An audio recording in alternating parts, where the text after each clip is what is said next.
I'm Newt Gingrich, former Speaker of the House and co-founder of the Center for Health Transformation, which has offices around the country developing new approaches to better health and better healthcare. The healthcare system, as it's evolved over the last 60 years, has some very major design flaws. It is designed to pay for acute care rather than for wellness and early prevention. It's designed so that you have, because of litigation threats, far too much defensive medicine, far too many duplicative tests and radiology and lab work. It is designed so that there are substantial administrative inefficiencies, both on the financial side but also on the health information side. And the result is that the system probably costs between 20 and 40% more than it should to achieve the same or better health outcomes. So that's why we created the Center for Health Transformation, because we believe we can actually save more lives and save money by having a more effective system. No, the House bill essentially doesn't affect the health system. Even Governor Howard Dean has admitted in meetings I've been in public with him that this is not really a health care bill, this is a financing bill.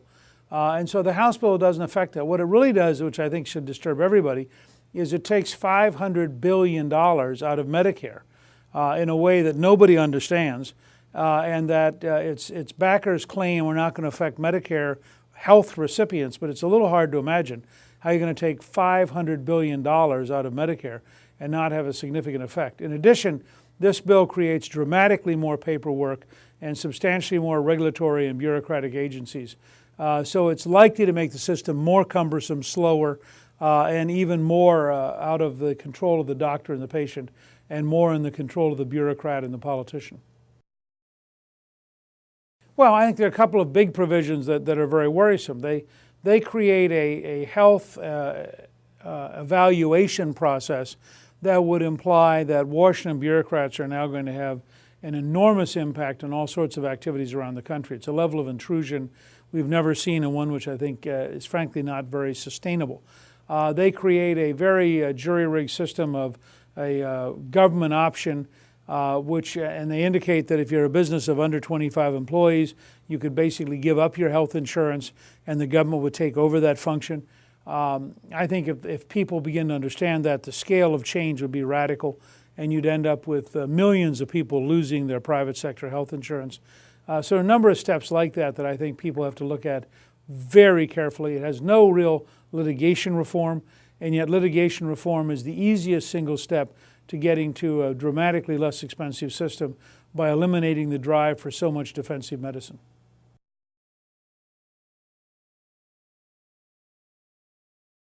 Well, the political inhibitions against real reform, the power of interest groups and lobbies to avoid change, is a major argument for moving towards a market-centered system. You know, the folks who were Montgomery Ward would have been glad to block the rise of Walmart and Costco and Target if they'd had the ability politically to do so. They could have avoided the competition. They'd still be in business. You'd have fewer services at higher prices with less choices, but they'd be happier. And when you politicize something like the health system, you put way too much power in the hands of the politicians. When you do that, you put really too much power in the way of the lobbyist. And so the biggest interest groups have the greatest advantage in blocking real change.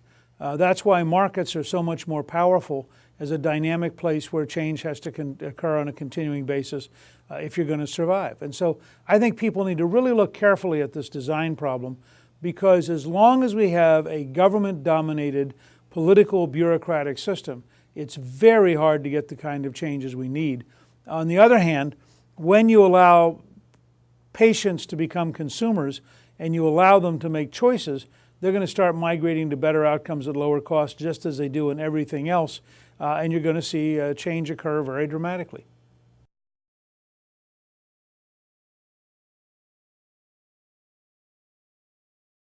Well, I think liberal Democrats tend to oppose selling insurance across state lines for two very different reasons. The first is, if you're a really left-wing Democrat, you don't want the current system to work.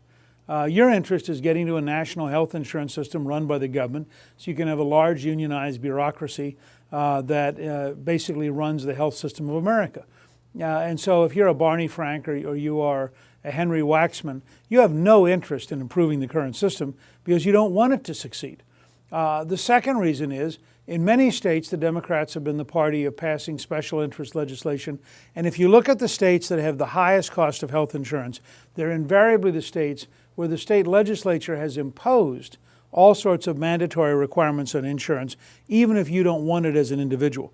And so if you started allowing people to have choices, they might decide they don't want all the things the state legislature imposed on them, and suddenly you would have a flight to simpler, less expensive health insurance without the interest groups being paid off. And I think a lot of politicians who represent those interest groups don't want to see that kind of customer choice.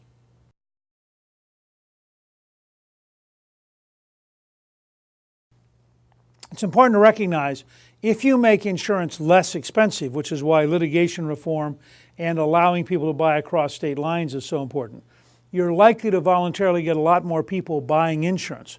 The very price of insurance at times stops people from making that a choice, even though they know they ought to be covered. Well, let me say, first of all, that my advice back in 1993 to then Mrs. Clinton was to not try to write a big bill. And my advice this year would have been, don't write a big bill. I think this bill should probably be a minimum of 5 or 6 different smaller bills. When you write a 1,990-page bill, the first thing you know is that you don't have a clue what its impact is going to be. It's too complicated. It covers too much. It's going to have too many unintended consequences. They've had no public hearings on it. They have no idea from experts whether or not it will work. They haven't done anything to surface all the things that are wrong that we haven't even understood yet because nobody who's an expert has had a chance to really take it apart and think about it. This is about as bad a way of legislating as you could get. So the first ground rule ought to be to focus on writing relatively small bills that are actually understandable and then passing them one by one on their own. Even though that they seem to take longer, it means when you do get legislation passed, it's good legislation, you understand what it's going to do, and you have far fewer unintended consequences. So that's the first thing I'd say. Second, I think if you were really serious about fundamental change in the health delivery system, you would start with health information technology and do everything you could to get everybody with a electronic health record as rapidly as possible, because that'll change the system more than any other single thing.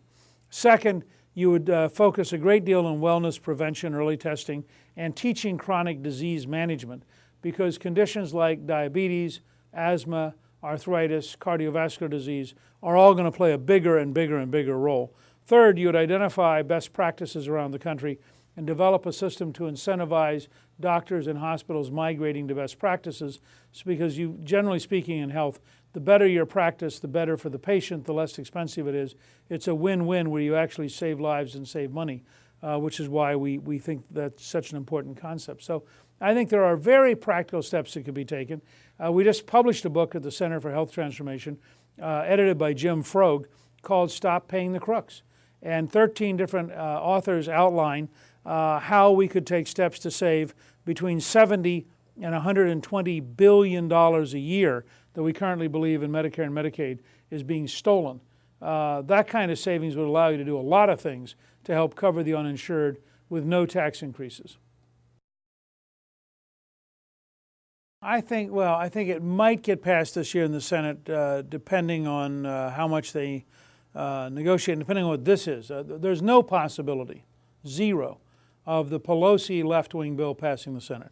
The question is whether or not Senator Reid can reshape a much more modest bill to try to get 60 votes in the Senate. It's not clear today that he can. There are a number of things building, including the fight over abortion, which passed the House by 276 votes, and now you're seeing a growing number of senators favor a similar provision in the Senate. So it's not clear right now what exactly will come out of the Senate. I think there's virtually no chance that they can pass a conference report this year. So I think we're going to have health with us at least into February and maybe beyond.